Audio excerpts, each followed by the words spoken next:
Othello on the bellow on the bellow.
Othello on the bellow on the bellow.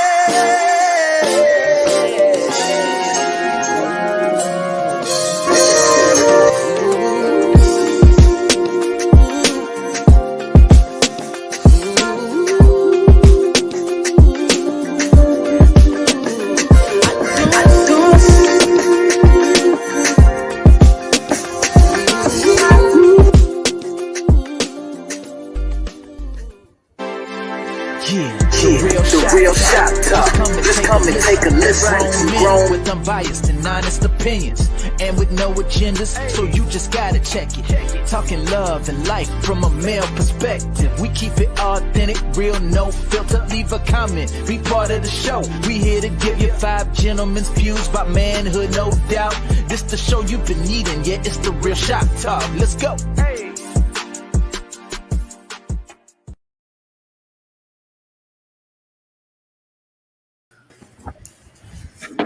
All right, we are back. We are back. It's another Monday, 8 p.m. It's the Real Shop Talk, y'all. Everybody who's coming in, come on in, invite your friends, your family. We talking about narcissists tonight, y'all. So, we talk about narcissists. There's something that's going. Well, first and foremost, before I say anything else, I'm gonna say 2 words: trigger warning. So I know it's a lot of folks coming in that's gonna feel some things tonight. Trigger warning. Y'all always say I'm triggered. It's probably gonna happen tonight a few more times than just the 1 or 2. So, but the information is going to be amazing. We have an amazing guest here tonight to help us out. And actually, we're gonna I guess we can introduce him first, and then we'll kind of do our normal little thing. We have Larry D. Edwards here. He is I don't want to mess up what your designation is. I want to say therapist, but I'm not sure. I don't want to mess it up. So I'm a licensed master social worker who also does counseling. So yeah. And so we are going to have Larry here to give us some context from a professional, so that we make sure that we getting all the terminology right and all the things that we think we know. He's gonna set us straight. So what we're gonna do is we're gonna go around the room. My name is Derek Jones. I'm a relationship and life coach. I'm also the host of the Relationship Gumbo podcast every Wednesday night at 8 p.m. Everything that about all of us, our profiles are on the link, realshoptalk.net. I'll put that up in a second so you guys can have it. And then I'm going to pass the mic over to my man, Tony Watts. Good evening, everybody. I am Tony A. Watts. I'm the host of Triumphant TV. We do all things excellence over there, like all of my teammates do here. Larry is, outside of being a friend, he is also someone I sit and tell my personal information to. So he's extremely skilled in what he does. At the beginning of doing Triumphant, I did a show on divorced Black men and a therapist. Larry was a therapist for that particular show. If you want to circle back and check it out, pretty hot stuff. So let's get it. I'm going to pass it over to my man, Rick. Yeah, hey, what's up, guys? I am Gunter Man from I Am Gunter Man on Instagram. I have a show every Thursday night at 7:30, the Gunter Man Show, bringing you some information. We only know what we know, and what we know isn't everything there is to know. So I would share what I know, you would share what you know, and together we'll grow. Passing it on down, John Singletary. Hey, what's up? Real Shop Talk, gang. I'm John Singletary, the host of the Help Myself podcast. I can't help myself. I got to inspire, I've got to encourage, I got to empower, but I can help myself by being the absolute best version of myself. And you can too. So let's do it together. And so I'm going to pass it to Tony Massey. Good evening, everyone. It's your boy, Tony Massey, and so happy to be here today. I love this topic because it's one that I think is so important to identify the narcissist out there, and to the good thing is, just because your man was just horrible, that didn't make him a narcissist. We'll talk about that. He was a bad dude. Like, you just chose wrong.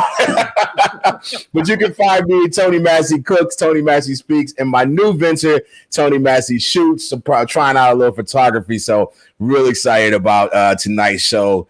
Let's do it. Let's get in it. All right. So this is what we're gonna do first, because we can't move forward with this topic without defining it and kind of looking at what it is and what it isn't. So I'm going to lend this over to Larry's capable hands here, just to kind of give us like a what we normally see out here in these internet streets is people will use the word narcissist for everything. And there's actually a narcissistic personality disorder that you can get diagnosed for. So we just want to kind of give the distinction of what it really is and what it isn't, and how to properly use the term. Or do we say narcissistic traits versus he's a narcissist? I don't know. We're gonna find out tonight. Okay, cool. It's interesting you guys are having this conversation because I've been doing some extensive research, and I'm going to kind of keep it as simple as possible by just bringing from the DSM the definition. And I know, like you guys said, the term use has been very pervasive, and I'm not here to argue about, the nuances of it. I just want to be realistic with the people who are using it. And interestingly, a lot of men are willing to take it on. And I think it serves them well, because for whatever reason, it justifies a rationale to be, like somebody said, the bad dude. So it is a disorder. It's a personality disorder. And I'm just going to read how the DSM states clearly what it is without giving all the distinct characteristics of it. And it reads: a pervasive pattern of grandiosity in fantasy or behavior, need for admiration, and lack of empathy, beginning by early adulthood and present in a variety of contexts. And we're going to leave the context for later on in the discussion.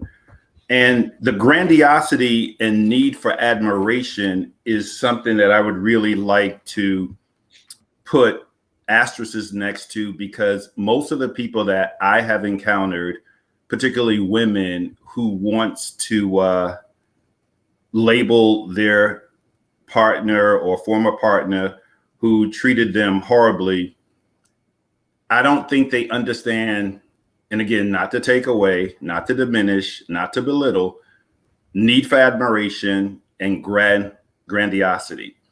The narcissist is usually someone who is so focused on how they appear.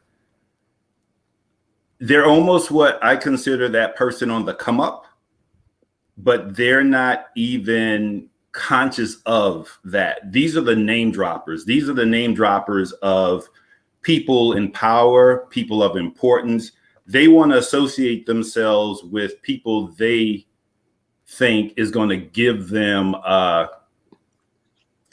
clout on a totally different level.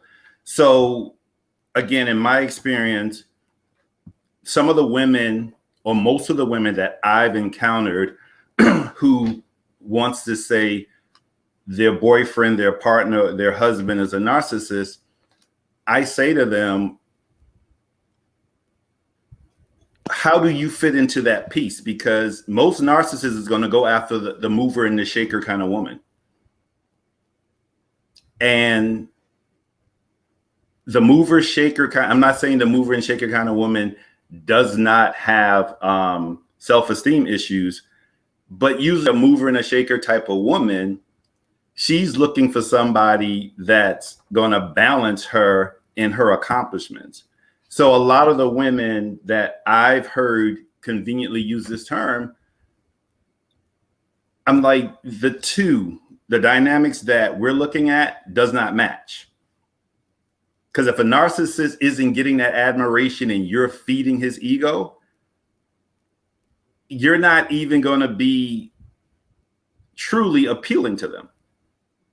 And so the women that I've encountered, and I'm not saying they're no less in a domestic violence relationship, be it, emotional, financial, physical, in addition to some of the other stuff. I'm like, but a narcissist, a true narcissist, is not going to jeopardize the reputation he, which is predominantly what, narcissists are predominantly men. he's not going to jeopardize his reputation on doing some of the things someone who's a sociopath or has antisocial behavioral patterns will do. So what do I mean by that? Most of the women that have claimed their male partner to be a narcissist, 9 times out of 10 in my practice, that man has been formerly incarcerated. That man started out paying them intense attention, but I want you to put the pieces together. If he's doing time or have done time, he's focusing on, getting stuff together. So yeah, he's going to do that. And I've had some of these gentlemen who want to present as narcissists, but it's really their insecurity, and they're looking for someone, the trophy young lady, and usually when you get in the nuts and bolts of everything, she's that forgiving person who wants a relationship. So she sees the red flags in the socio pathology behavior, but she's figuring, okay, you know what? I'm going to give him a chance. So it becomes this more codependent relationship than a narcissism with somebody, because a narcissist is a narcissist across every social environment. He's not going to be a narcissist just with you. And I think that's the thing that we're hicking up on. A narcissist doesn't turn it off and on. They're a jerk. They're a whatever, regardless of who they're with. So it's not just in your relationship. So I'm just going to leave it there, and we can chop it up based on some of the caveats that I'm bringing to the table with the DSM in front of me. Anybody? I have some questions, but I'm gonna go ahead. I'm Tony Massey. So I think that I agree with you 100%. The true narcissist is really focused on himself, right? And how he can portray himself. So when I think of a narcissist, I think the classic narcissist in my mind is a Donald Trump, right? He is never going to allow anyone to steal his shine or even share it, right? But that's across the board.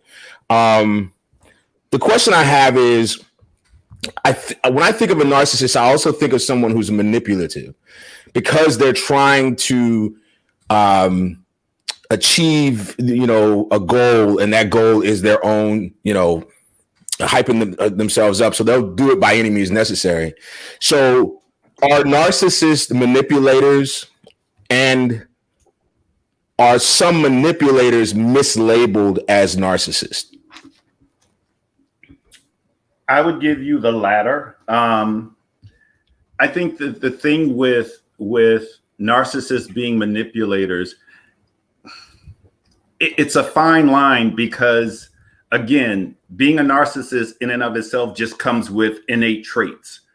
To me, the effort to manipulate, you can call somebody on, because it's effort that you can pinpoint. To the Donald Trump piece, I see why people say Donald Trump, but my issue with Donald Trump is Donald Trump, if we really look at who he is as a person, he's not accomplished. Donald Trump inherited or was given what he has. And then the other part with him is he just has a false sense of self. He's not looking for somebody, because as much as everybody's, dogging him in the media, he doesn't care. A narcissist, I think, would really be so detached. But at the same time, Donald Trump is not leaning or looking for somebody to come up. He just wants to be that person. He doesn't drop names. He wants to be the name that people drop. And I think that's the thing with him. I think he's very aware, I think, of what he's doing. I think he's thirsty for power. I think he's thirsty for notoriety, but I think that comes from his upbringing. I think that comes from the name. When you hear him, because the thing with Donald Trump is he responds to criticism. A narcissist will just drop you. You're not important to them. What you have to say is that, Donald Trump would have never, if you recall some of the conversations he's had with Pence before this whole insurrection thing, a narcissist wouldn't need somebody less than them.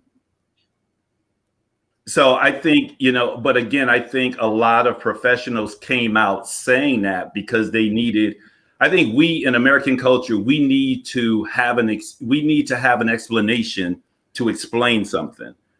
And I think that's across many fields now, many aspects of American culture.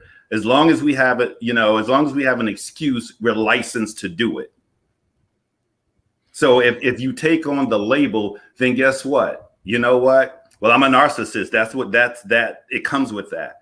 And I worked with a lot of young people in a psychiatric facility years ago. And, when I would call these adolescents, oh, Miss Edwards, you know what? I didn't take my medication today. And I'm like, the mere fact that you can connect your behavior to medication tells me you are in control. And I think that's what we have to look at. We have to look at the deeper rooted stuff.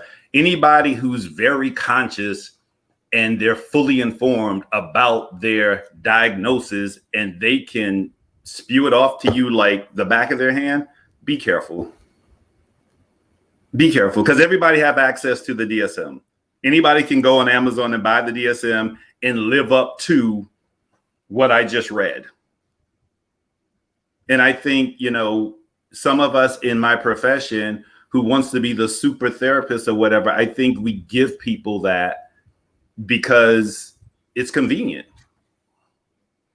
Yeah.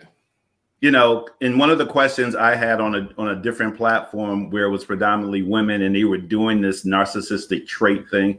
I'm like, well, if your dude is a narcissist and if I look in his background and he comes from ABCD background, what do I do with the dudes from Wall Street?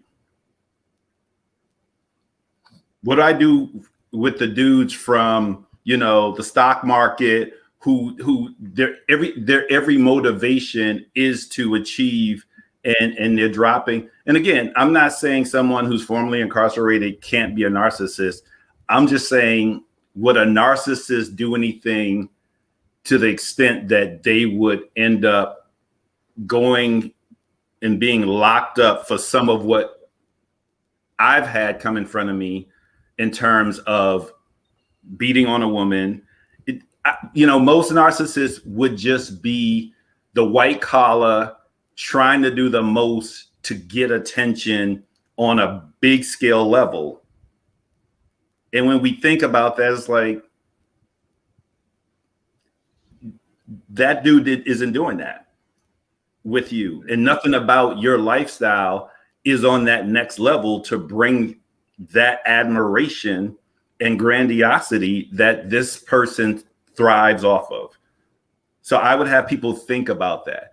If they're telling me that the narcissistic boyfriend is trying to pressure them to get a law degree and to do this and to do that, because it's about the come up for a narcissist. They want to be in the limelight. They want their names to be known for something so people can just, drop their name. I'm like, who's dropping somebody's name for beating on a woman or treating the woman badly? Let's go.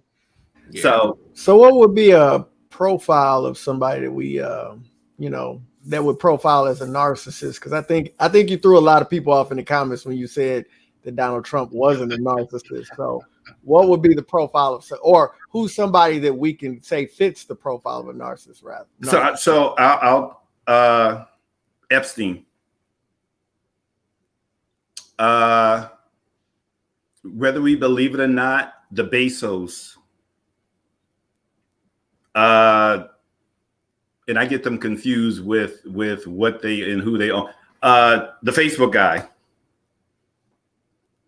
you know, that was in the news today. Facebook is very aware that Instagram and Facebook is having a detrimental effect on young girls. They got all the information through their own research, and they still haven't put anything in place. You know, this is somebody who literally is either detached from other people's humanity for money, and we know how much money this guy already has. The reason I would argue Donald Trump isn't, Donald Trump, for lack of better, scams. I mean, here's a guy that ran for president and paid zero taxes.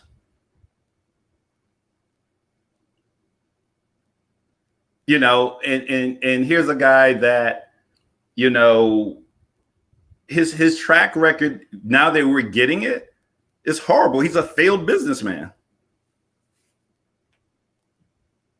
So these are the deeper implications we have to look at.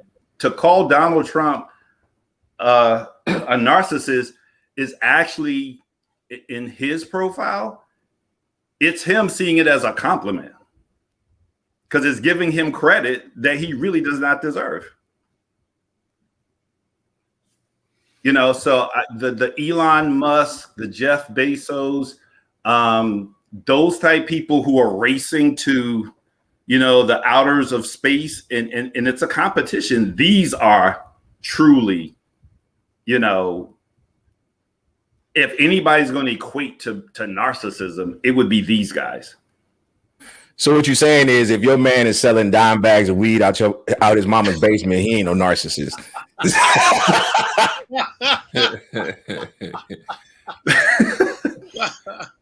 I do have a couple. You want to say something, Watts? Yeah, let me just get this in real quick. Larry, could you explain the difference between a personality trait versus a personality disorder? Because I think we miss up, like a narcissist. When somebody's labeled a narcissist, that's a personality disorder, versus somebody having traits of a narcissist, like you've already eloquently went over, that somebody could display certain traits, but they're not a narcissist. So if you could kind of break that out too, that'd be great. Okay, what do we call a trait? You know, again, anyone can go into or go on the internet and type in narcissist and read about, you know, what it's supposed to look like. Any one of us can do that and decide, okay, you know what?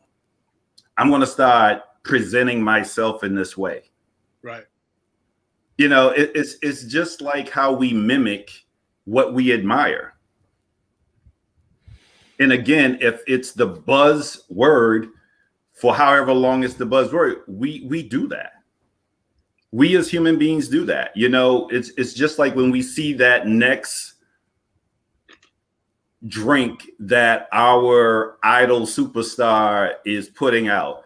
What do we go do? We show up at a party and we want that drink. We host something and we want that. We see the next cologne. You know what we got? So anybody can imitate behaviorally what they understand from the definition, but are they truly that? You know, and then you got to ask yourself, how aware are the people who are exhibiting said behaviors? It's like if you know, I'll give you another example. A young lady came on a platform, had her boyfriend on the platform. The topic was narcissistic trait. And because I was connected indirectly to her through somebody else that she was friendly with, you know, she's having this conversation and the other young lady calls me and said, oh, you know, my friend really thinks her boyfriend's a narcissist. I'm like, why? And then when she told me that they were all on the platform, I was like, well, we just told him how to. And he conveniently said to her, oh, I think I'm a narcissist. So in other words, it's like, well, you shouldn't go to the cops if I beat on your behind because I have an excuse. You know the excuse. You choose to stay with me. So, you know, let's squash calling, you know, bringing anybody else. I mean, that's more manipulative. But a narcissist wouldn't even have that conversation. Again, and what people don't understand is a narcissist is hard to be around. They're annoying. Because even when you try to correct them, it's like, it's that person you say, yo, you don't get it. But if you can sit up and understand that you're a narcissist and you take on the label, then treating you would be that much easier, because now that you're conscious of it, you can correct it. But a narcissist is not even going to own it because they're so detached from their behavior. They just are who they are. Hey, and Lara. a therapist, most therapists, and if you Google it on, well, not Google it, if you go on YouTube and search it, there's a female, and I think she's Indian, Dr. Rami. She talks about being around a narcissist is exhausting. It's just exhausting because it's kind of like they just make you tired because they don't get their behaviors. They don't get it. I think someone had a question. Yeah, I do.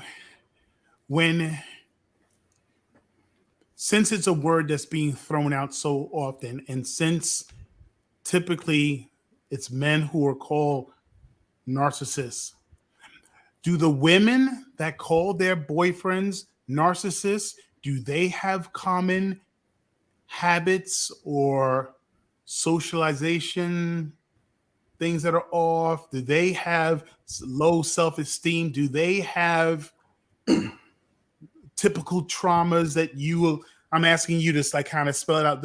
Like, what is there a common thread of personality traits that they have that will typically say that my man is a narcissist?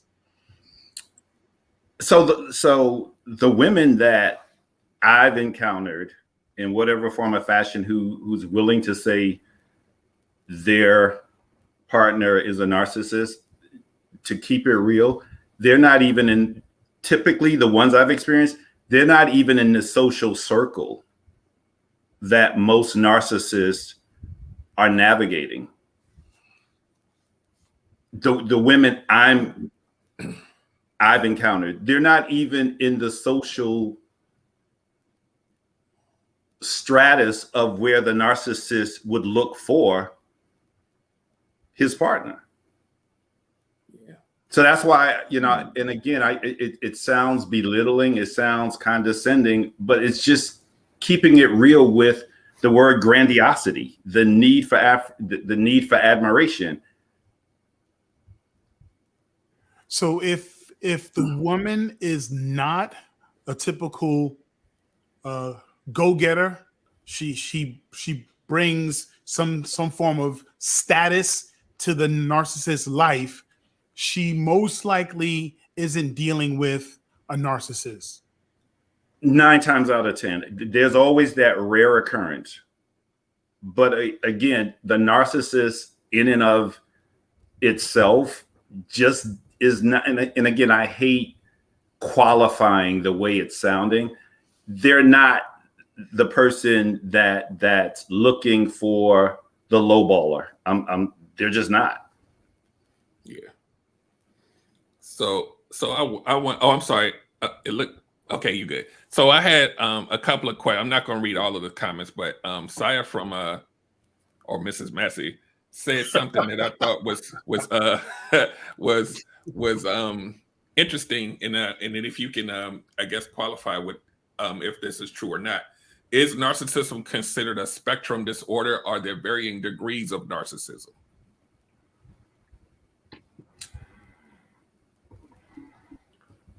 I would have to say no, because to say it's a spectrum, then you would say you're saying that, because again, this is someone who needs admiration, but at the same time, the admiration is about the grandiosity. So, I think what we are confusing is the new social norms, the new way of the world. We live in a capitalistic society. Nobody's trying to be the lowest on the totem pole. So we all are presenting ourselves as something more than what we really are. And what I see in particularly, and I want to be really careful how I say this, in the practice that I do, which is my practice is predominantly people of color. I've had, people from the lowest realm. And again, please forgive me. I don't want to come across as an elitist. I'm just saying it in terms so people will understand. I've had people come in my office who had on probably the value of something more than what they were living in. Because everybody wants to present as what we seem to rally around in a capitalistic society.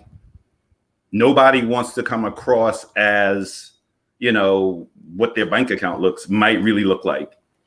I have and I have not. Right. So I think what capitalism has done has caused us to, again, imitate what we think is acceptable and honored. That's why we have so many knockoffs that's being imported, and people will go out and buy the knockoff because they want to look like, they're in a particular class status. That's what capitalism does. It becomes a psychology. And the business world and the marketing world, all of that kind of feed into that need to belong. And who wants to belong at the bottom realm? Yeah, I have a couple of questions about what this is or isn't, because I run into a lot of women who talk about, and I'll loosely use the word traits. They'll talk about a lot of similar, what we would call, I guess, traits or whatever, where this person, and I'll just give you like the profile like that I hear all the time. It's very similar. It's mainly men who go after like extremely empathetic women. They're gaslighters. They mirror your behavior. They love bomb you. They pull you in. And this is where a lot of people that I talk to will say these are narcissistic traits. And so then they'll say he's a narcissist. So I feel like, and I use that loosely, I feel like a lot of some of this stuff probably falls more under sociopathic behavior than narcissism. But I'll let you, those are the general themes that I hear like all the time. What I would propose in a situation like that to the woman is, when did the lights come on for you? Because typically, in my experience, the woman who would make the claim that her partner is a narcissist, my question would be, how long did it take you to figure out something about his behavior and the way he treated you wasn't what you were looking for? Yeah. Because again, the narcissist treating you badly, why would he stay if he has to do anything? Because you don't fit, you're not meeting his needs. So why would he stay? And if he wants to stay, why do you allow someone who has typically disrespected you or caused some kind of emotional harm? And I don't get it twisted that the narcissist does not know how to be empathetic, which is why they can move on. So I would tell these women to be really honest about what's going on within them. Because if you're telling me you've been in a relationship for more than a year, and now you come out of it saying, well, he's a narcissist. And you know, at what point did something snap that, oh, okay, I get it now. You treated me like this and I stayed. When did the narcissism piece come in that made you decide, okay, I'm out? Or the other question is, did you leave him or did he leave you?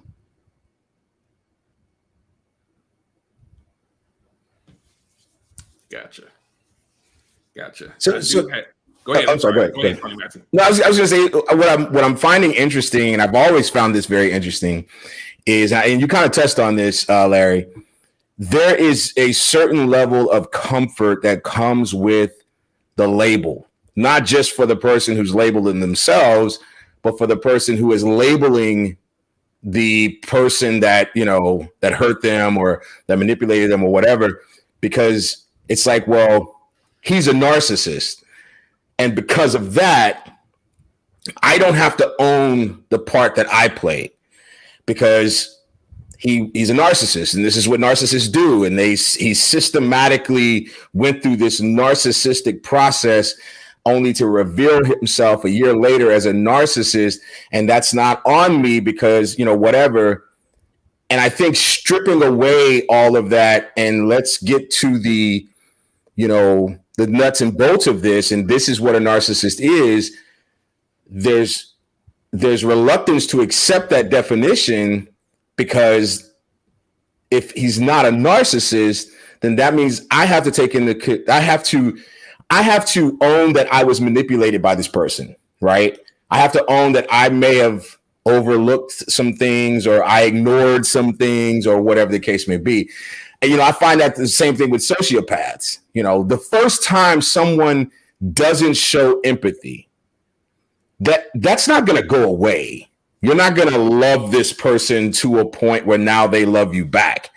They're letting you know who they are, and your reluctance to accept that is just as much as an issue as it is their, you know, inability to love you back. So do you find that there's consistency with that there's a certain level of comfort that comes in with being able to label someone something, thereby relieving me of the responsibility because they have this diagnosis? You know, this person is bipolar, so I can't take responsibility for their mood swings. You know what I'm saying? Right. So here's what I've seen, and it's a culmination of things, right? And there's always the cultural shift that we have to take in consideration. You know, back in the day, if a woman didn't have a man or was married or a child, you know, culturally in certain circles, she was looked upon, even by her female peer group, as less than. You know, so all of these things come into play. And I think what has happened to the human condition is, again, how do we show up in society? You know, so we also know that in communities of color, particularly African-American communities across this country, there's a shortage of Black men, good Black men to marry. So all these things come into play because socially, women have been socialized to meet certain standards, you know, in terms of milestones. And again, you know, even as being a Black man, prior to getting married, there were just certain things that you encounter, and you have to be real with yourself as to why am I not there? You know, I had a college degree and I was still working in the food service. But, you know, when I went back home with my bachelor's, you know, some of the very people that I thought was in my tight circle were like, wow, what good did that degree do you? That plays with your psyche. And so a lot of these things that we're talking about are, you know, us not really dealing with our own truth and how that truth is impacted or shaped by a greater society. You know, I come from a town that was very critical, a small town mentality, you know, and for a long time, I thought what I saw within that town was the only thing. So it shaped how I viewed the world without ever coming out into the big world and understanding, wow, everything that I've accepted in my small town isn't necessarily the norm outside of that. So this is what, you know, we're conflicted within ourselves. And unfortunately, women are and have been historically stigmatized a lot greater for being single without a man than men. But now if we think about it, you know, I got married in my 30s, you know, I would walk into certain social circles, Black man, no kids, not in a relationship. What's the assumption? Keep it real. What will people assume about me? Gay. Exactly. You know, but you know, and I would possibly in my insecure days would want to refute that in some way and just, you know, so those are the kind of things that we're going to have a real conversation. And I think that's what we really need to do in the Black community without shaming. We really need to have these real conversations about what we do within our own communities. I literally had to learn to walk into a job and tell my Black counterparts, look, you're not going to like me. Why aren't we going to like you? I said, because I'm not going to do this. I'm not going to sit in this circle that's going nowhere. And you don't even realize the reason this circle exists, because all of you guys and what you're doing is holding each other back, because anytime somebody want to step out that circle to take the steps to the next level, because you sat in this circle and heard this group label that person as whatever, you stay in the circle because it becomes your comfort thing. You're not going to break that whatever code that you don't even realize you're signing up to. That's some of it for women. They want a man by any means necessary. They're going to do what they think they need to do or accept what they think they need to accept to keep them. And so it's easy to say, oh, you know, I put up with his stuff, but then I later found out he was a narcissist. So can I want to interject something, because I think the light bulb finally went off for me. And I think I think this will make sense, because I'm feeling the comments a little bit, and I'm like, so this is so correct me if I'm wrong, right? And I'm going to say this in a different way, because I think some of the behaviors that a lot of these women are experiencing are things that we have to kind of put into context. Like gaslighting isn't exclusive to a narcissist. Manipulation isn't exclusive to a narcissist. So exactly. When someone gaslights you, the determination of whether that person has narcissistic personality disorder is why they're gaslighting you, versus the fact that they're actually manipulating and gaslighting you. That's when the light bulb went off for me, because I think a lot of women experience manipulation. They experience insecure men who use these different tactics to kind of for survival in the relationship or whatever it is. And it feels like you're being manipulated, and they need, and we all need to give it a title so we can call it something, like you said. And when we say gaslighting, the first thing that come up, because it's such a trending topic, he must be a narcissist. But you might just be dealing with an insecure man. So that's the light bulb went off for me, because I think there's a lot of women who are going to watch this and say, but I was manipulated and gaslighted, and the guy, he treated me this way or that way. It's not about the treatment. It's about why. It's the why behind it, which differentiates whether and then that person would have to be diagnosed with it. We just can't say it. so that's I just wanted to say that, because I think that's the line that a lot of people are like, wait, so can we just parse it out and say that they have traits of a narcissist or whatever? And it's like, no, you were gaslighted. It just, the reason why, like, you can be gaslighted by the guy that Tony was talking about with the dime bags and all. You can get gaslighted by that guy, and now you need to call it something so that it'll make sense to you, and you say he's a narcissist because I was gaslighted, or he manipulated me, or he whatever. A lot of times, and this is just my personal opinion because I used to be one of them, a lot of guys will use these tactics just out of, they want the benefits of you, so they have to do these things to kind of keep you there. And so it's very manipulative in a way, but you want to give it a name because you're like, I don't understand what he's doing. And you're like, he must be a narcissist. So I wanted to say that, because I think that will bring some clarity to some people that are trying to figure out how to parse it out. In that same vein, Derek, I think some men, because I was this guy, a lot of men will rely on manipulation and mislabel it as game because they lack the the true social skills, or even the self-worth. They don't think, because I used to tell the story all the time. Growing up, I had two friends. One of them didn't have to talk to women at all. He was just that guy. They just threw themselves at him.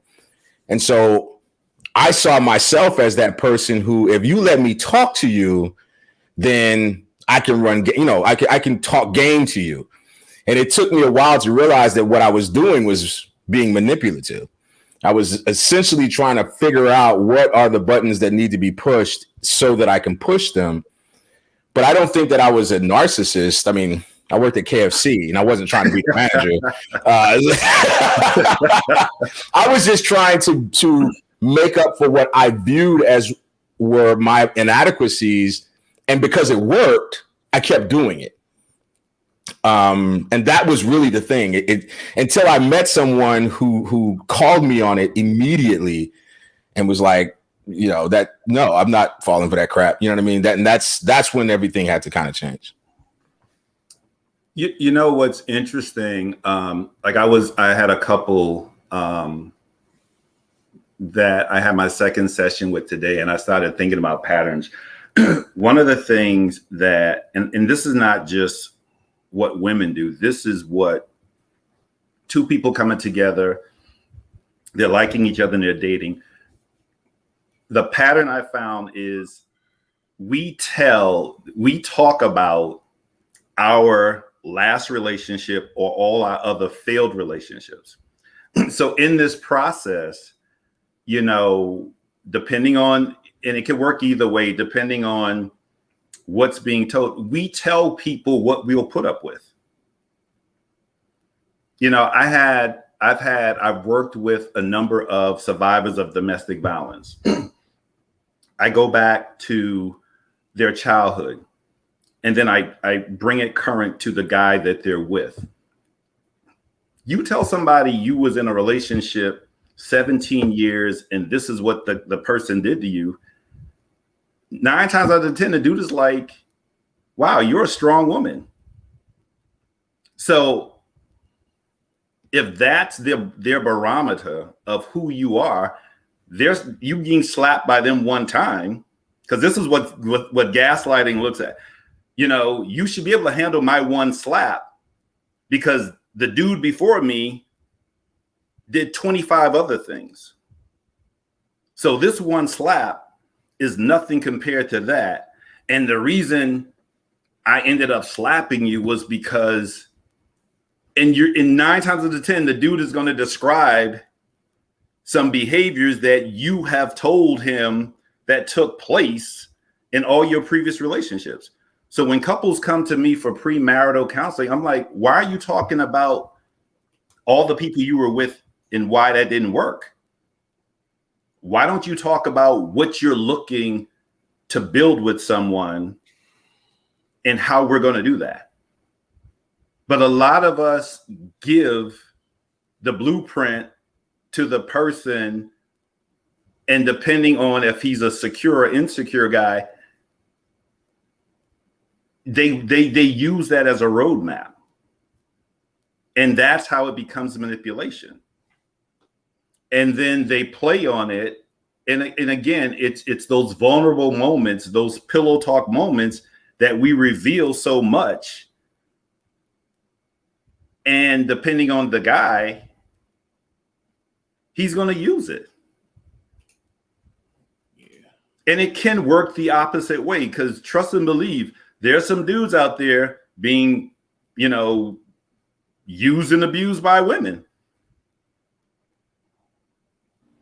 And I'm just sitting here amazed that all of my Real Shop Talk brothers, they were just all players and heartbreakers, and here I am, the angel of the crew. So I don't even know what life is. I don't want them lightning bolts.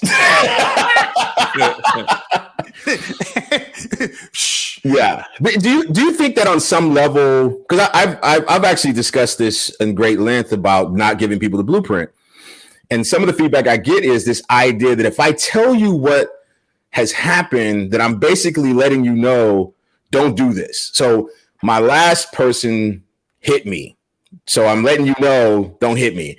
My last person cheated on me, so I'm kind of letting you know, because the response is like, I told you what I went through with my last person. How could you do this? So do you think on some level the motivation is I'm kind of giving you forewarning or letting you know what not to do? I don't know. Well, I think that's the intention. But I think sometimes, I don't think women know how to measure insecurity in guys. Gotta unmute myself for that one. Whoa. Let's unpack that one. Very true. And again, I think it goes from wanting to be in a relationship and, wow, I don't know if I should tell this story. Wanting to be in a relationship for whatever reason, and they're not going to. Who goes out on a date and tell how vulnerable they are, how scared they are? They'll tell what they've been through, but who really talks about, some of their own personal challenges and insecurities in themselves? Because that's not a selling point.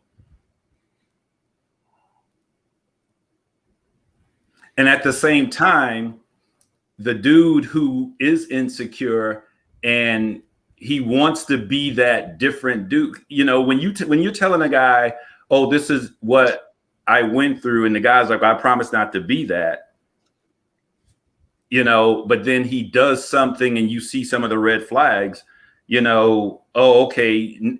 Again, the barometer is how you compare it to what you've been through. But is there more of this in this guy? Is giving him a pass the one time, should he be given that pass? Because if you've never been a person that put your hands on a woman, why is it you're the first woman he's hitting?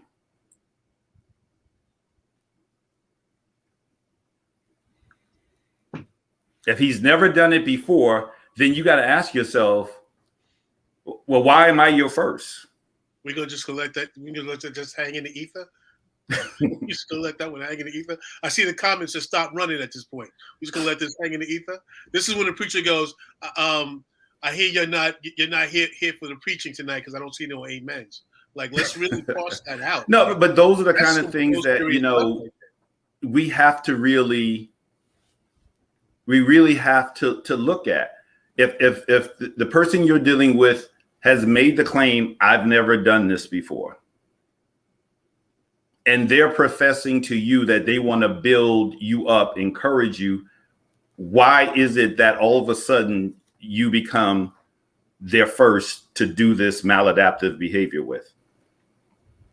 And we don't want to deal with the reality of what's really there. You know, you got a lot of people who will do in TV, you know, people who I watch a lot of TV and I'll hear, you know, different people telling in a counseling session, don't ever ask the person why they're single. Why wouldn't you do that? That's supposed to be this intrusive kind of question. And I'm like, no, if you find, and I find you, why are you single? Because that was one of the first questions I asked my wife. I'm like, you're from New York City. You're accomplished. You're beautiful. I'm like, why are you single? Because that's going to tell me something. I'm like, but most dudes would be like, in their arrogance, oh, I'm just the dude. But I'm like, yo, why are you single? I know why I'm single. Why are you single? And again, it's about the truth and honesty in that. And I think that's what we have kind of left out because nobody wants to put that vulnerable, authentic self forward. And so what you get is each person's representative until stuff pops off. Yeah. There was a question here, Larry, that someone asked. They said, what's your feedback on narcissism and substance abuse? Is that something that will actually, would a narcissist get into? Someone that's addicted to drugs? Is that a part of a typical pattern for one? Again, I think when it comes to substance use, abuse, that can be triggered by a number of different things. I don't think it's a necessary, the two go hand in hand. Most substance use disorder individuals I've dealt with, there's something deeper. And some of it is also, when I say cultural, I don't mean ethnicity in terms of their birth ethnicity. I think, again, we live in a society where, oh, take the edge off, smoke weed. You had a hard day at work, go get a drink. We've normalized some of these behaviors that are connected to putting these different substances in our body because that's what the social norms have bolstered. You know, so a lot of it is really a multifaceted thing when it comes to, you know, alcohol and other substance use abuse. You know, I've had a number of young men who wake up smoking weed before it became, particularly in New York, before it became decriminalized and then legal. And I'm like, well, why do you wake up smoking? Oh, my mind's racing. I got problems. And I'm like, and I had to help them understand. I'm like, okay, when you come down from the high, where's the problem? It's still there. So guess what? If you don't deal with the problem, you're going to go back to smoking again. So I had to help them understand getting high and slowing down the thought process is not the answer because you're not dealing with the issue. You're just putting yourself in a fog to slow it down. And what I usually have them do is let's list the issues. Let's get a catalog of what's racing in your mind. And let's break that down. And let's see if you can break it down and minimize so you bring this balance. So to answer your question, I don't think it's a necessary hand-in-hand kind of thing. I can kind of see it with, again, people who are maybe out of their league of sorts. And so what they do is they find a way to cope with what they're uncomfortable with. Now, are you thinking about out of your league because they're now interacting with elitists and they can't hang with them? Then they will probably use substance because they're now trying to cope with their inability to reach those extreme heights? Or does a narcissist doesn't even register? Like, I just keep going and going and going.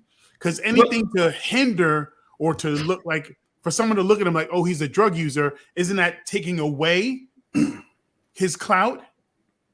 Or no? You know what? Again, I think it's how the narcissist register the world he's trying to infiltrate. You get what I'm saying? So if this is what this circle I'm trying to emerge myself into is doing, I can see the narcissist possibly, because that's what they do. Again, it's just like going to therapy now. You know, at one point, especially in Black society, having a therapist meant something's wrong with you. But now, because you see go get counseling everywhere, that's a come up. That's a status thing. So again, it's directly related to the individual and how true that individual is to himself or herself in their willingness to be transparent. But in and of itself, it doesn't necessarily go hand in hand. That's just like a lot of people who get involved in gangs. They don't get involved with gangs necessarily to become the gangbanger. Sometimes that serves as family to them because they don't have that true sense of family at home. And so that comes into play. It's, what are you yearning? What are you needing to feel fulfilled? Right. Like football teams in inner city, the coaches become like a father to them. Right. Mm-hmm. Yep. Right. I definitely know that. Yep. They get that something they didn't have, and that place of belonging. So it's very multi-dynamic. It's not a one size fit all, but at the same time, I think, going back to this narcissism trait, and I think we really need to be careful, because it's like, no, call it what it is. And then, don't be afraid to sit with yourself and own what you need to own in terms of your role of having somebody mistreat you. Understand why. Because somewhere in that process, you kept giving a green light. So in that same vein, I've often said that one of the follies of a lot of relationships is that people need closure. And what they call closure is really this explanation. Why did you hurt me? And I've always found that to be a question that the pursuit of that answer seems to me to be a waste of time. I think a better question is, why did I allow you to hurt me? There you go. Right. So that's how you get closure, because you evaluate what was it about me that allowed me to receive this treatment on more than one occasion. And I think when you get to that point where you start asking that question, because I agree with you, I don't think there's anything wrong with the question, why are you single? I think it feels invasive because, one, I've never asked that question to myself, or two, I know exactly why I'm single, but I have not reached the level of vulnerability where I'm ready to tell you that I'm batshit crazy or whatever. So I think that becomes the problem, is that you're sitting across the table from someone who you feel is trying to dissect you. And you've never taken the time to do that for yourself, or worse, you have, and you either don't have a good answer, or you realize that I've never I'm the problem sometimes. You know, I either pick the wrong people or I stay in bad relationships or whatever the case may be. Yeah, I think what Lolita put in the comments is pretty important for us to concentrate on. A lot of us get caught up in this labeling because it's a crutch for us, and I think that's an important part. And Tony, I appreciate what you just said. Like, if I can't say to myself, what was my responsibility in that relationship, then I get caught up in blaming somebody else for my faults. And I take those faults with me to the next relationship. We have to understand, and it's one of the reasons why we're doing this particular topic, is because we hear so often across the board, this person was a narcissist, that person was a narcissist. And clinically, a narcissist is a personality trait that has to be diagnosed by a professional, and most people who are using the terms are not professionals. There is a litany of traits that I think all can be identified to all of us, to each and every one of us. Certain things like using victim blaming. It's a trait of narcissism, but you're not a narcissist. You're using the trait because it's comfortable for you to say, this person did this to me, so I am the victim, right? There's a lot on this list. It's long. And when we start picking apart the list, and I'm glad Larry brought it up earlier, if you go Google it and you get the list and you start labeling that list to me, because this is what I did to you, it's easy for you to say, I no longer have responsibility because this is what he did and this is his traits. But when you come down and sit down and have those real discussions, why am I single?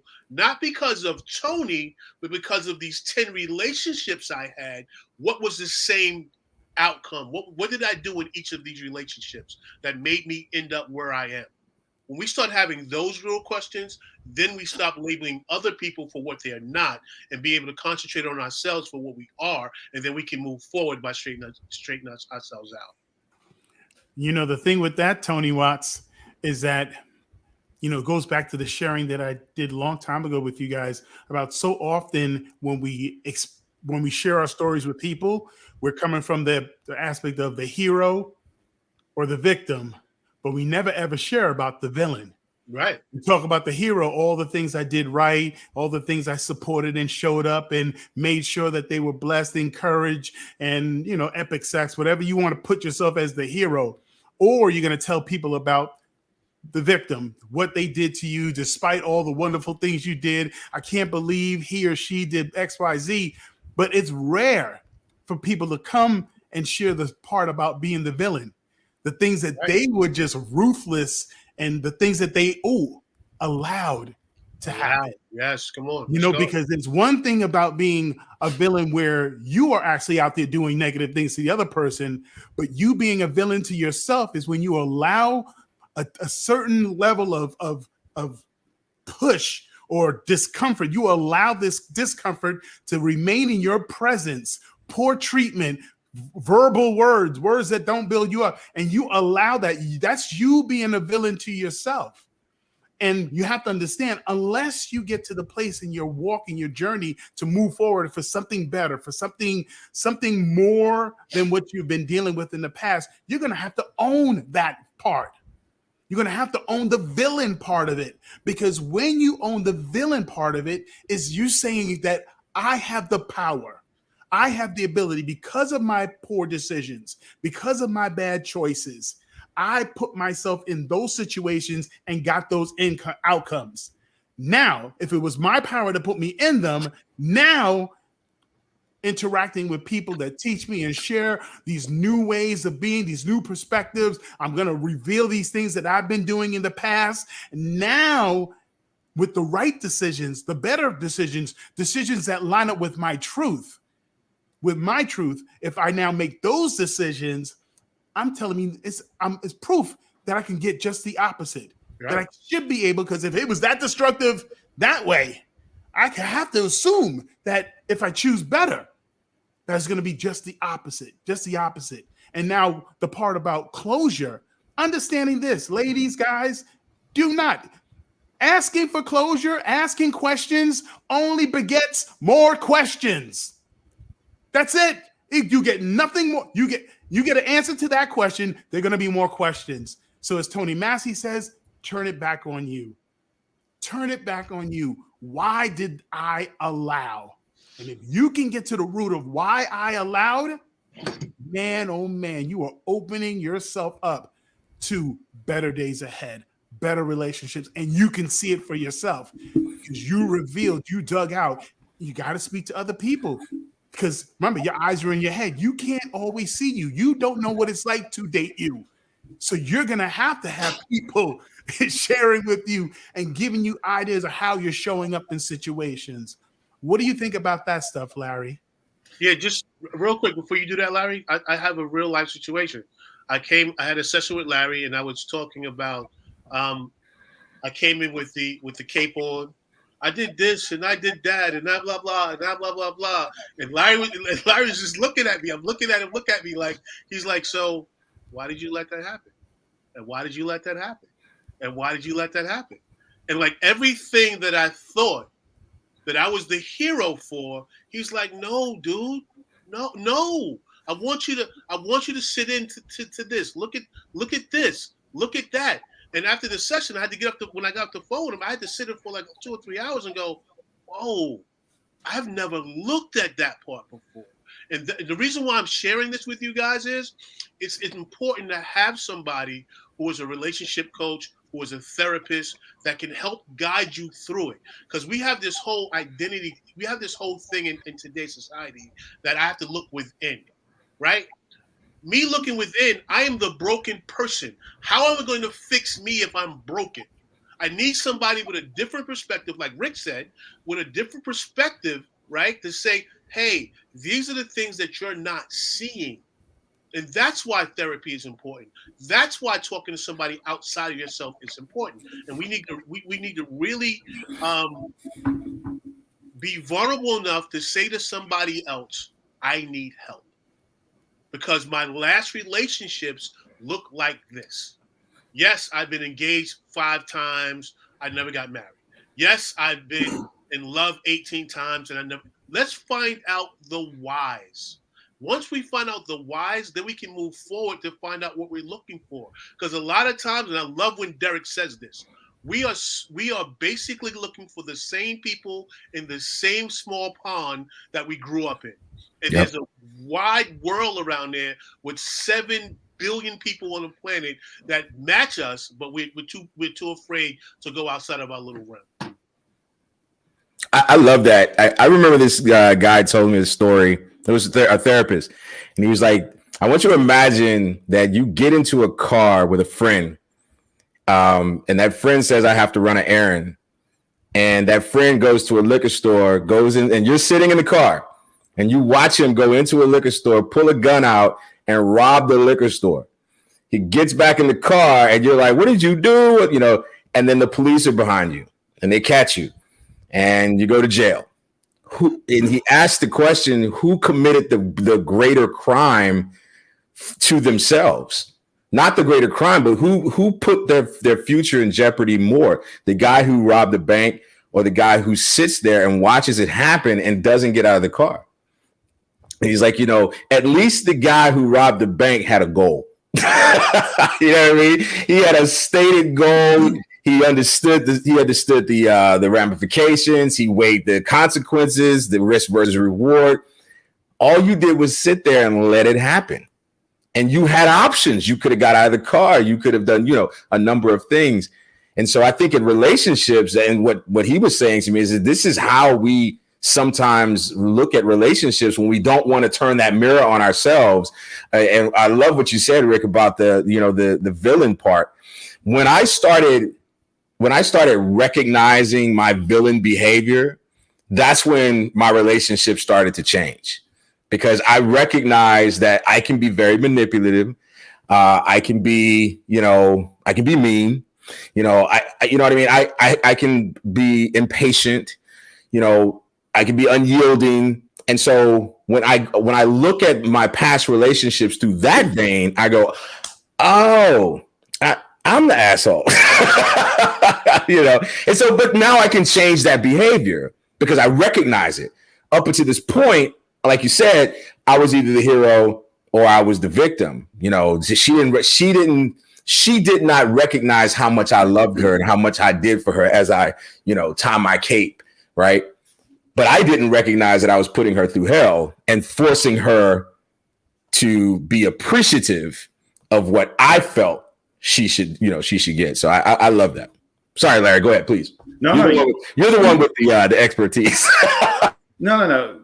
What's interesting about what you guys are sharing, I developed this tool, and it's really a self-inventory tool, and it comprises 3 questions in 3 boxes, and I give it to clients, and it's blank. The first question is, who am I?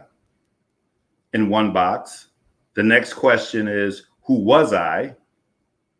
And the third question in box is, who do I want to be?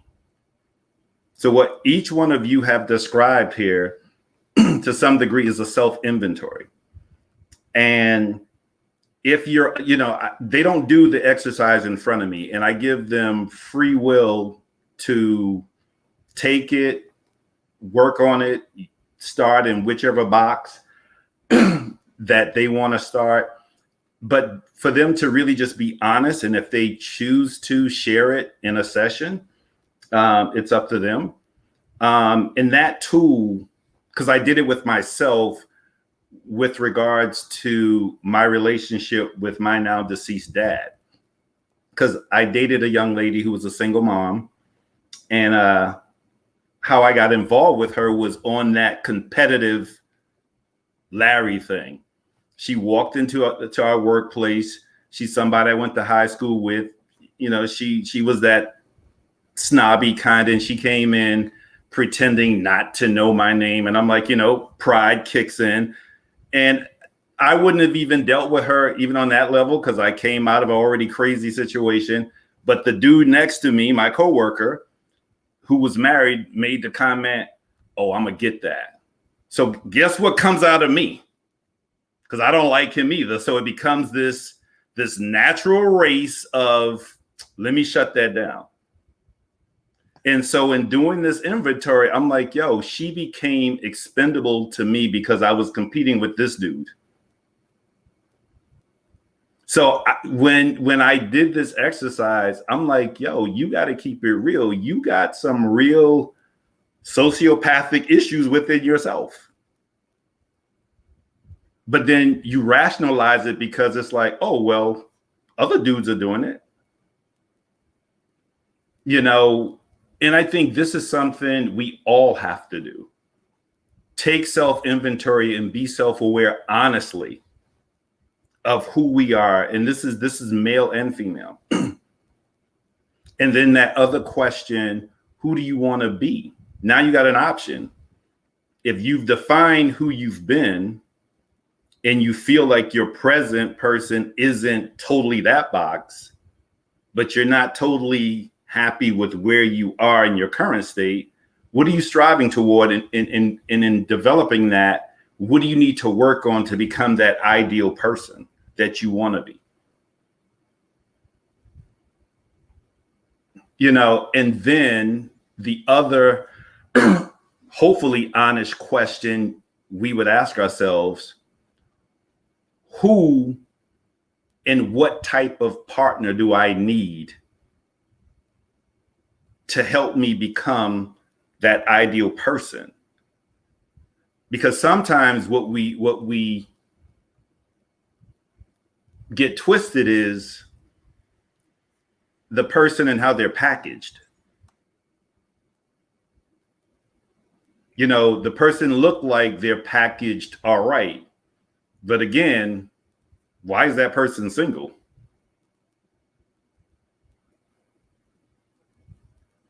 And I think in dating, I think we also got to come up with a better understanding of what dating is, especially in communities of color. I think we're evolving in that realm. But dating is a getting to know process. You know, dating is, for me, does your behavior match your words? You know, I have nieces, and I tell my nieces, I'm like, listen, if a dude tells you he wants to give you the world, have him show you the world he's built for himself. I said, because it's not natural for somebody to give you more than what they have. I love that. I love that. I love that. I love that. How you gonna give me the world? You ain't got a passport. I'm just saying. You haven't even seen the world. You know, and so these are the kind of things I think we have to learn to be comfortable being by ourselves and dating ourselves to know what we're really looking for. But sometimes we go after the well packaged, thinking we're going to change them after the fact. That just is not going to happen.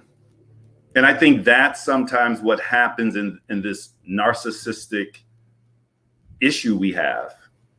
I think women, since most narcissists are men, has to ask themselves, what is it about this person of interest that I'm really attracted to beyond the physical packaging? And really cross-referencing what they say and what they do.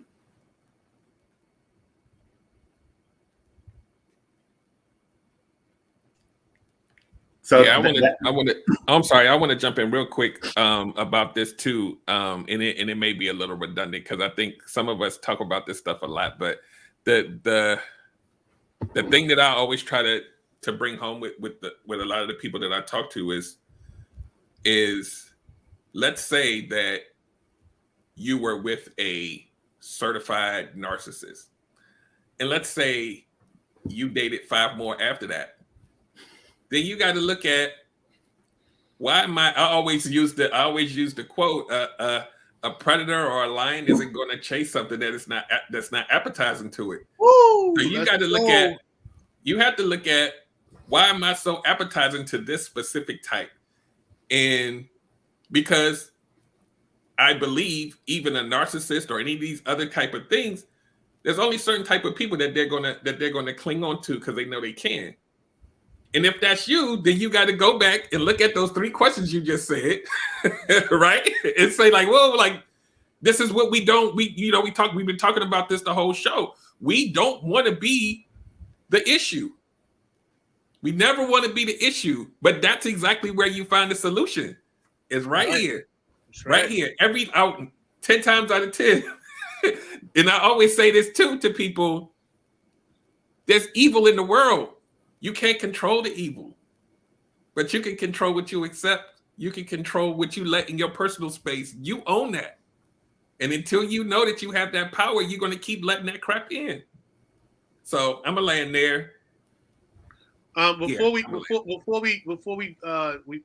jump out of this thing, because I know we're approaching our time here. I'm going to run through really quickly a bunch of traits, and I want the audience to be 100% honest with themselves, and just put 1, 2, 3, 5, 10, 15 if you have any of these traits. All right. Just put it in it. Put it in the comments. Just put the number. Don't put the what it is. Just put the number in. Are we gonna play put a finger down if? Yeah. Let's do that. 1, 2, 3, 4. Like there's almost 20 of them. So let's just just put the number down. All right. Expression of low self-esteem. Highly likelihood of experiencing anxiety, depression, or shame. Introversion, security or low confidence, defensiveness, avoidance, playing the victim, arrogance, tendency to take advantage of others, tendency to compete with others, disagreeable or prone to argue, Become easily morally outraged. And just for context, that means that everything that in your life is so super immoral that you would never, that you're the most moral person on the planet. Describe themselves as empathetic or generous. I'm going to say that one again. Describe yourself as empathetic or generous. React strongly to things you see as unfair. Vindictiveness, sadism, getting enjoyment of pain for others, aggression when interacting with others, paranoia, or heightened worry about potential threats. Paranoia or heightened worry about potential threats. I like to put in the comments how many of those traits that that touched you, and I just want to see something.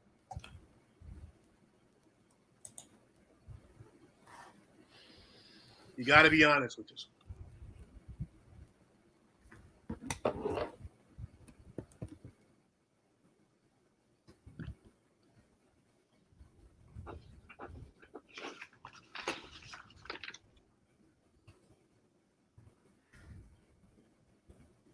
Give you guys a couple more seconds. I see some 8s, some 6, some 3s, 5, 5s, 5s.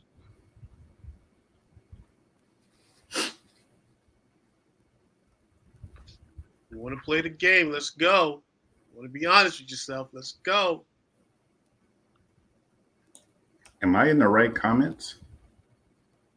You might. You're be in the private comment. Oh, okay.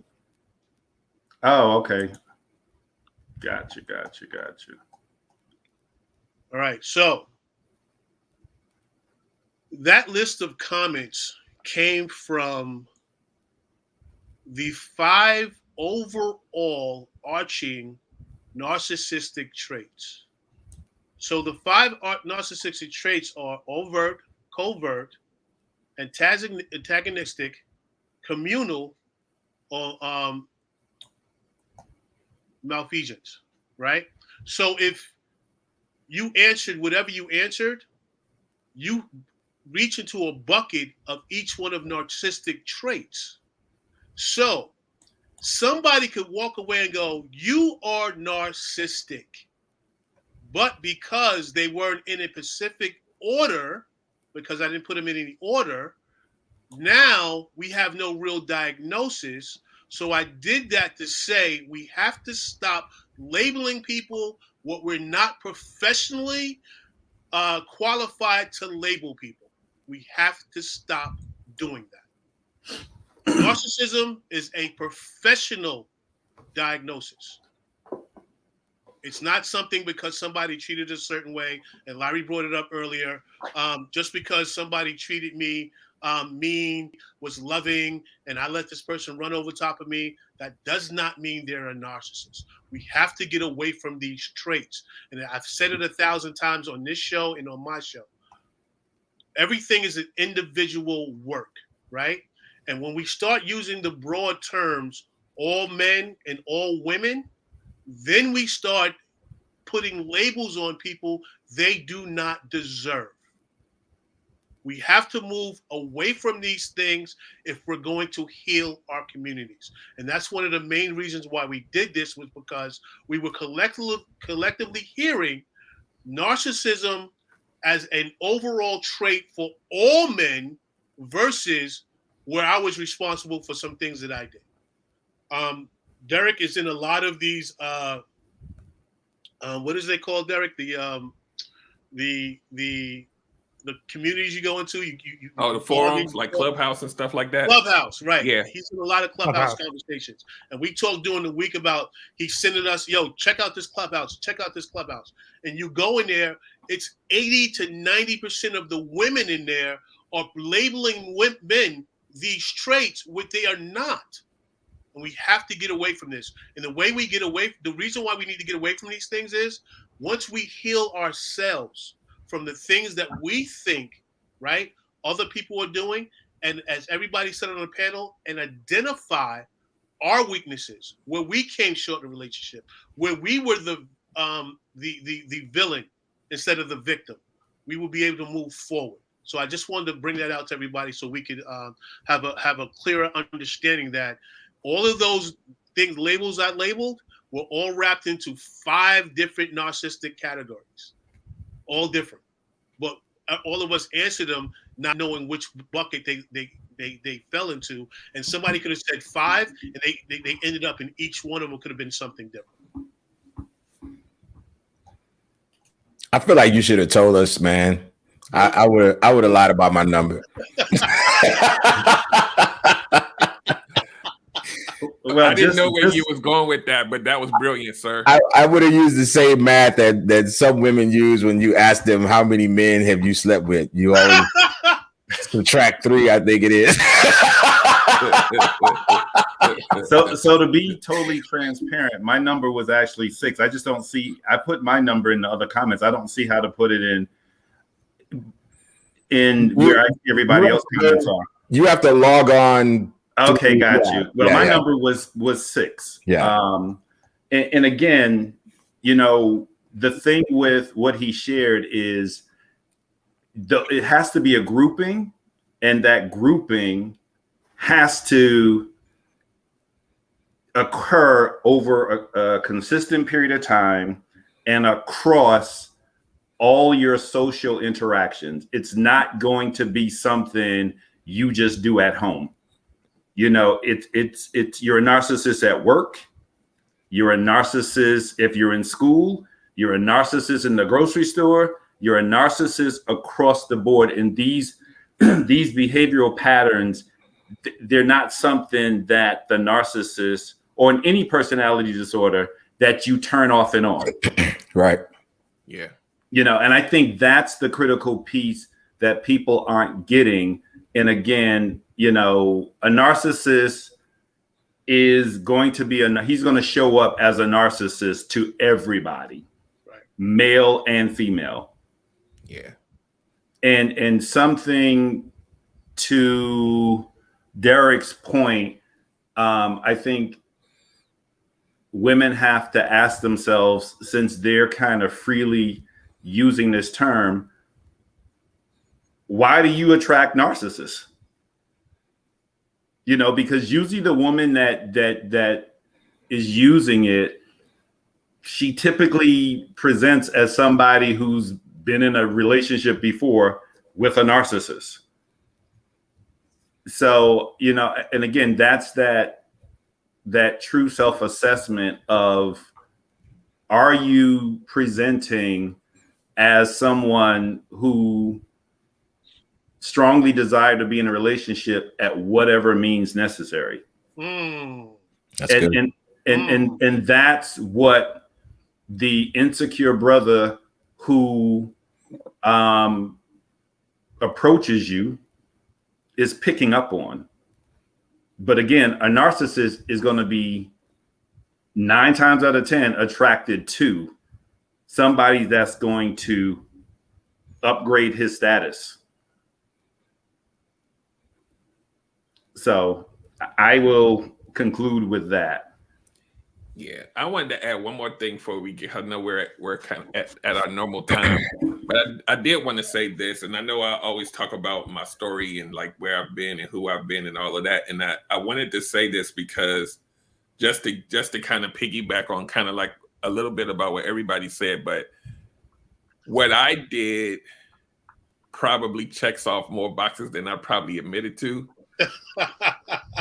but the source came from childhood stuff, right?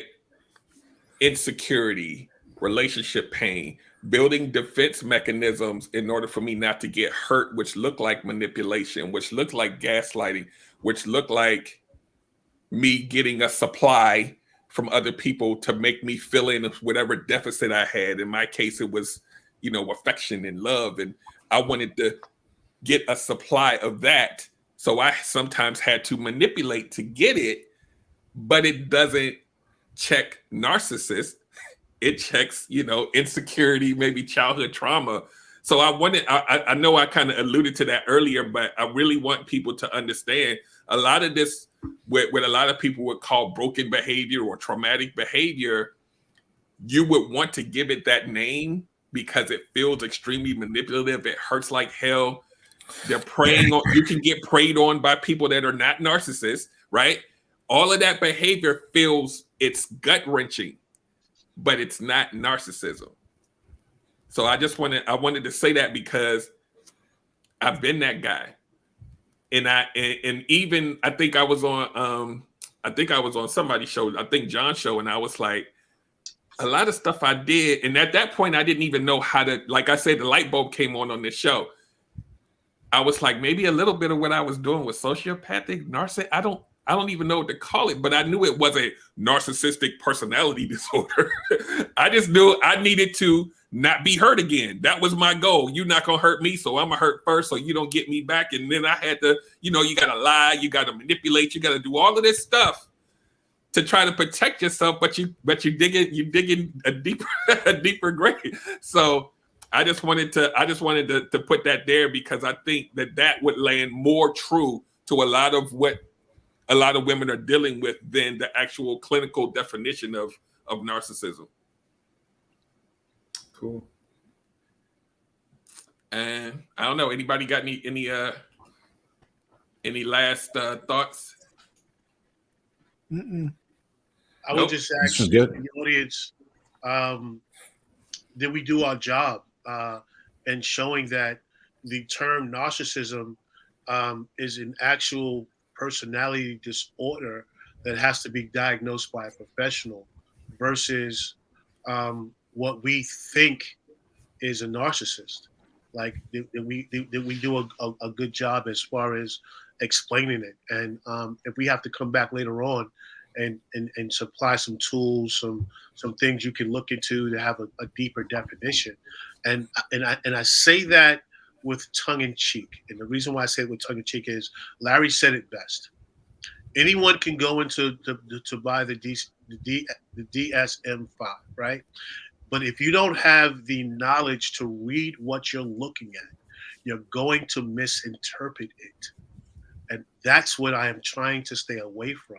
Like, we have this generation that we live in, this time that we live in, we have access to so much information, and we're so willing to make ourselves above reproach or so intelligent that we can diagnose the information without a teacher, right?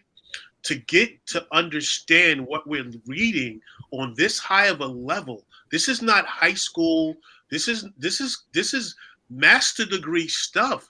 And if you're not a studier, if you haven't done that type of work, sometimes you will misinterpret completely what you're looking at. And that's what we don't want you to do. And that's why we're having this conversation. We want to have this conversation so people can understand that a lot of the terms we use, like gaslighting. I had someone tell me that I was gaslighting the other day, and they had no idea where the term gaslighting came from. They just didn't agree with what I said. That's not gaslighting. Gaslighting is me telling you something completely different from what you're saying, and blaming it and completely taking you out of the equation for your feelings. That's gaslighting. Me having a difference of opinion is not gaslighting. So when we don't know the actual term and where they came from, and I just want to do this real quick. Gaslighting came from a term where a woman, and her name escapes me, so I'm not going to harbor on that. She had written a book on a certain topic. And another male in her field that did not know her thought the book was written by a man. And they were in a circle talking, and he began to describe the book outside of her, telling her, did you hear about blah, blah, blah, blah, and blah, blah, blah, blah. She then coined the term gaslighting. So if you're not going to that extreme, that's not gaslighting. A difference of opinion is not gaslighting. And we have to stop using these clinical terms to suit our will, to make us feel good about what's going on. Because we're missing a lot of great conversation because we're labeling things what they are not. And I'll land my plane there. I just want to say that we have to realize that everyone has a personality. Right. But having a personality within itself doesn't make it a disorder. Having a personality disorder is something very different than having a personality. And I've always said, and I don't know if this is true or not, but I've always believed you can blame your childhood for your problems right up until the point where you realize your childhood is the reason for your problems. And the reason I say that is because I know that there are things I know about my childhood trauma, and I know how my childhood trauma affects me to this day. But to say I was abused as a child, or I was, abandoned as a child, and that's the reason I am the way I am, and I'm just going to continue to be that because of that. That to me, that's an issue. I know what the origin of this issue is, but that doesn't necessarily mean it needs to be, the end of it, right? I'm an adult. I can change. I can go to therapy. I can recognize when I'm, engaging in behavior that is from my childhood. So, again, I think, Tony Watts, you said it best. We have to get away from this labeling, because I think what we're trying to do is provide comfort for ourselves by labeling other people. She's crazy. Okay. And this is one of my issues with the manospheres. We want to blame everything on other people and talk about their problems, but is she crazy, or is she just tired of your crap? You know what I'm saying? Like, when I see, my baby mama does this and my baby mama, okay, what have you done to contribute to that behavior? Or worse, or other thing is, she didn't just become this way, right? She was this way the day you met her. It just didn't become a problem until it became a problem. So I'll land there. I think we just need to take ownership of our behavior and not use labels to relinquish responsibility and accountability for ourselves. Yeah, Rick, before you jump in, I just want to say sometimes your acrobatics drives some people crazy. So don't be so skilled in your acrobatics and walk away like you didn't do nothing. Man, listen, back what Tony Massey said, the first part where I hear that saying, I'm a work in progress, as if it covers all the things that you are still not willing to work on. But I'm a work in progress. Right. What do you say? Shouldn't there be more to the statement, I'm a work in progress? It's like, I'm a work in progress, but I'm working with someone to make sure that I no longer do those things but they just ended, I'm a work in progress, and they feel like they are really saying something. No, you're a work in progress, but there should be more. Right. More like, I am willing to work and to chip away at to make sure I no longer, but they just say I'm a work in progress, and I don't think that's good enough. Or God ain't done with me yet. Has he started? Have you allowed him to start? Have you allowed him access? Right. So, guys, in line with what you're saying, here's what I had a 40-year-old accomplished female who called me up for couples counseling, and she wanted me to fix her husband. And when I got to the work, like I said, I separate them. And our last session, or prior to our last session, I had to bring her to terms with being 40 years old and having not healed her hurt and her pain. And so what I had her say, because she always had that snapback answer, and I would consistently stop her. And I was like, but when are you going to, because we went through even the format that I told you about. And I said, you know what? You keep pointing your finger at your husband, but you've told me in your narrative all the pain that you endured and never healed before you even married your husband. And again, I don't want to disparage women, because I'm at this process with a guy now, and I had to have her say, in terms of taking ownership, I am 40 years old and I have yet to heal my pain. And it made her cry because I stopped her from giving me this pretentious ownership of her situation. Because she will admit, but she didn't own that she needed to heal. So to Rick's point that I'm a work in process or in progress, you know, that becomes that new way of excusing. Let's talk about, well, is that process or progress about healing? Because you can't heal what you're not identifying as hurt and pain. What you don't reveal. Right. I'm like, because we all can say, well, I'm a work in progress. Just like we can all say the devil is busy. Well, you know what? Come on. Let's go. Let's stop, you know, conveniently swerving the real issue. So, you know, that's one of the new things that I'm having to implement in my practice is, yo, own it. Don't just tell me it and thinking you own it. Own it. Own it. And even after you own it, do the work to heal it. Right. Because you have to know that there's power in owning it. Right. But it doesn't power. stop there. It doesn't stop there. Ownership of it, you know, because, you know, it's kind of like saying I'm sorry for the same bad behavior over and over and over again. Well, after 10 times of saying I'm sorry, if you doesn't change the behavior, then your I'm sorry depreciates in meaning. Right. So I'm going to leave it there. But thank you guys for having me on. I hope I was helpful in this very interesting conversation on narcissism. Absolutely. But you know, I'm grateful to have been here. Thank you for having me come on. Yeah, and we thank you for coming on and sharing your time with us. We know you have clients and booked and busy, but you showed up for us, sir. We appreciate it.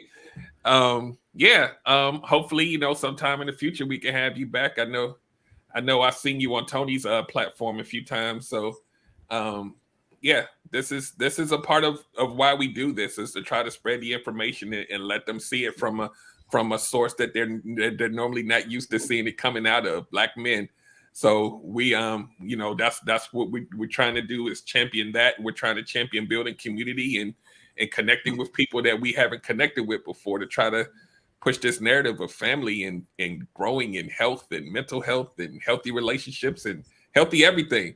So we're glad that you were able to come and sit down with us for this long show we had tonight. It worked out. It was purposeful and yeah. So I don't know what you guys want to do. I don't know whether y'all just want to point everybody to the website. Yeah. Let me do this real quick. You guys should follow Larry on Larry Edwards on Facebook. For those of us who do this type of work from a coaching standpoint, Larry has on Saturdays a forum where he actually brings forth clinical scenarios, right, to have us sparse through, to have us think through. Like he'll present some things. Like say he invites Rick onto show, and he'll have Rick work on a topic. Then he'll have the relationship coaches and the life coaches that come in and talk about what they're hearing, and then he'll let them know from a clinical standpoint where they're at, right? Because like I've always said, there's a difference between doing life and relationship coaching versus doing clinical coaching. There's a huge difference. And we need to know when to say, hey, I can help you here, but what I'm hearing, you need this. Yes. So follow Larry, and if you can get into one of those sessions, it's not a huge session with a bunch of people, because you know he tries to keep it intimate, and but it's very knowledgeable information. And I think I'm going to say this for the first time out loud, Larry. I think it's something that you should develop a course for, because it's invaluable information. I've learned a lot. Appreciate that. Appreciate that.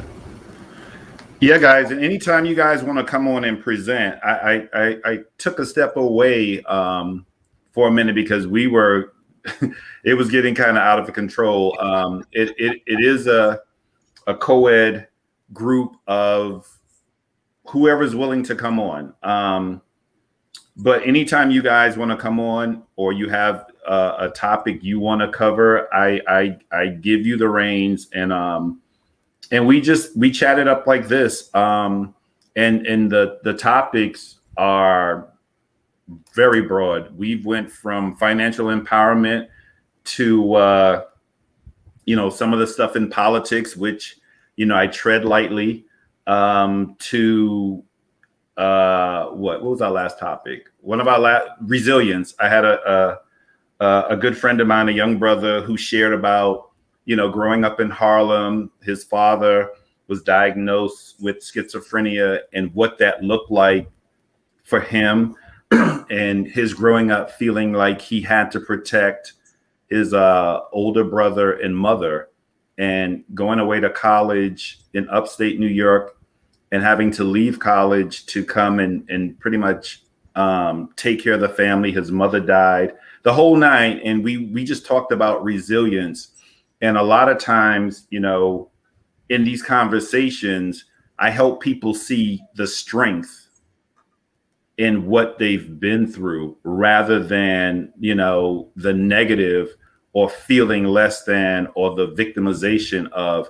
I try to shape the conversation and through encouragement of, yo, you know what? You've been through a lot, but you're still standing.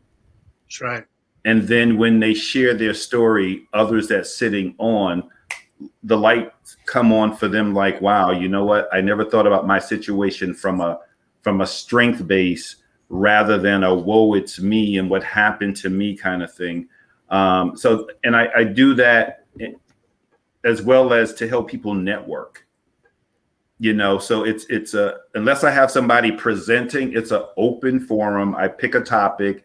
And sometimes we'll stay on way after others have gone off, and we'll just connect. Like I just connected a young lady from New York she's looking for a car, her first car. I knew this guy that worked at the Honda spot in Brooklyn. He's doing his own thing. I connect them, women with my old mechanic, so it's really building community among people of color on every level possible. But we won't know how to address the need if we don't give people a platform to put their needs out there. So that's kind of what I'm doing.